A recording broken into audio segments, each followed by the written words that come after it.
कक्षा 4 विषय हिंदी व्याकरण।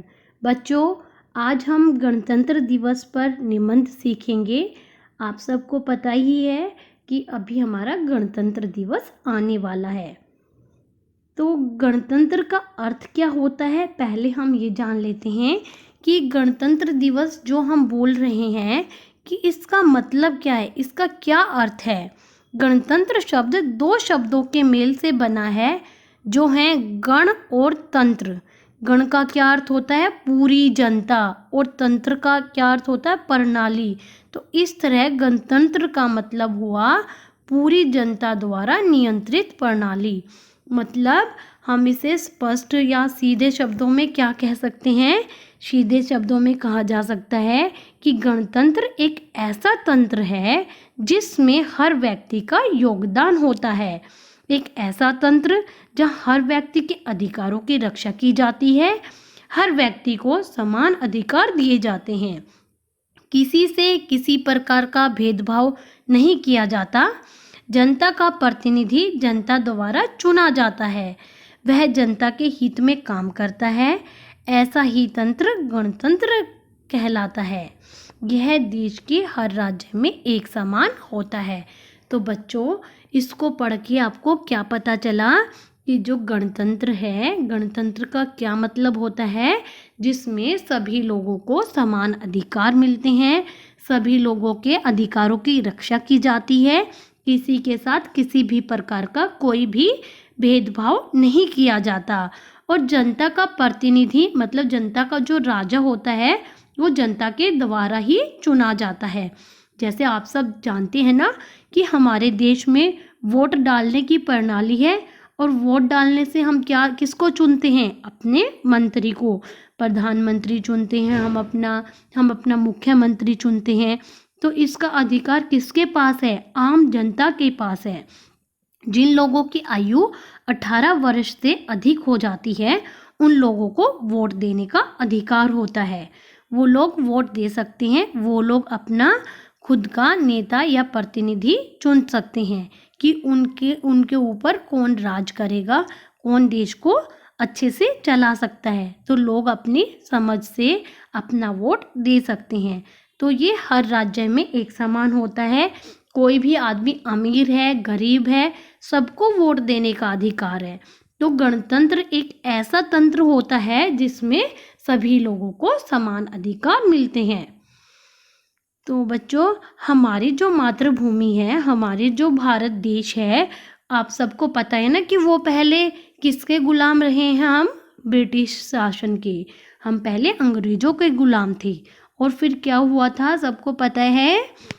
हमारे जो स्वतंत्रता सेनानी थे उन्होंने क्या किया था, उन्होंने एक लंबे समय तक संघर्ष करके और 15 अगस्त 1947 को भारत को आज़ादी दिलवाई थी।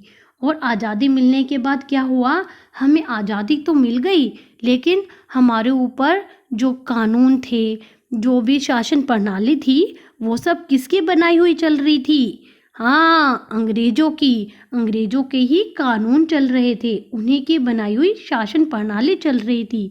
तो हमारे देश के जो नेता थे उन्होंने सोचा कि हम अपने खुद की एक प्रणाली बनाते हैं। तो उन्होंने एक नया संविधान लिखा, और संविधान को किसने लिखा था, डॉक्टर भीमराव अंबेडकर जी ने लिखा था। और उन्होंने एक संविधान लिखा, और उस संविधान को कब लागू किया गया, 26 जनवरी 1950 को।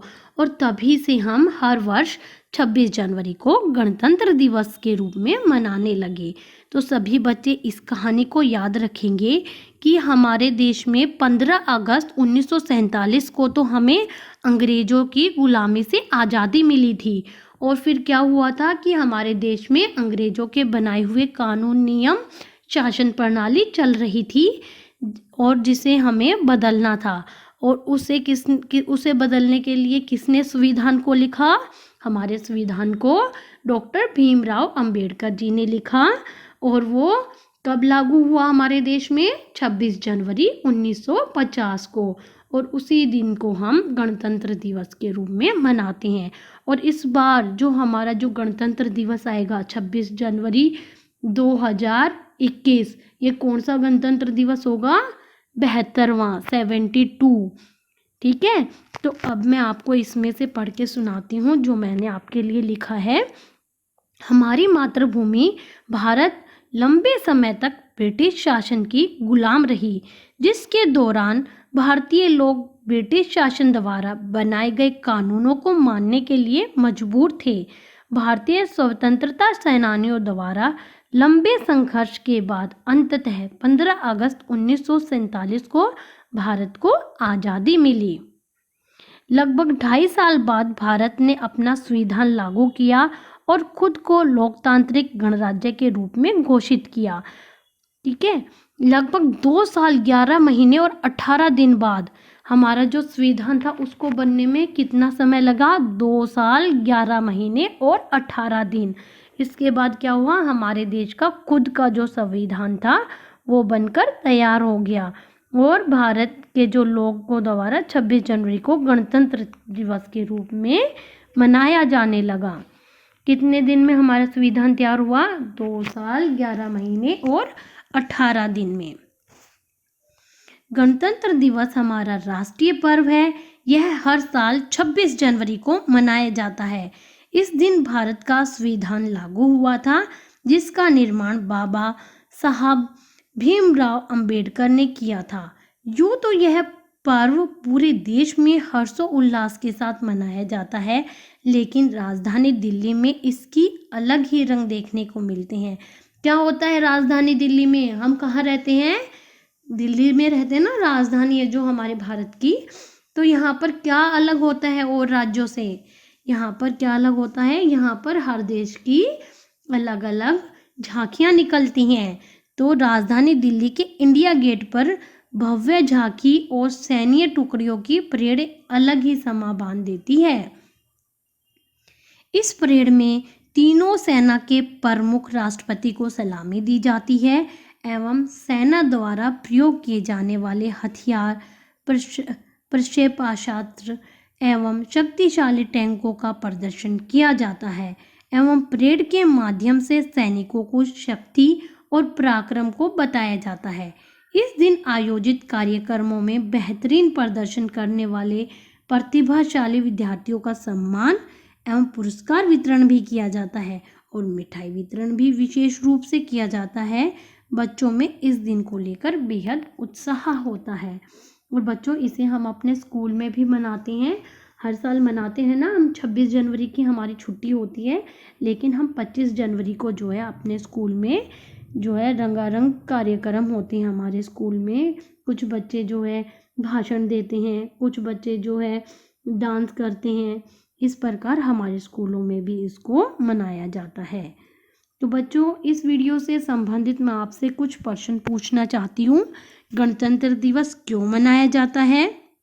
हमारे देश के प्रथम राष्ट्रपति कौन थे? हमारे संविधान को बनने में कितना समय लगा? आशा करती हूँ कि आप सबको इन प्रश्नों के उत्तर आते होंगे। तो ये आप उत्तर अपनी अध्यापिका को सुनाएंगे। धन्यवाद।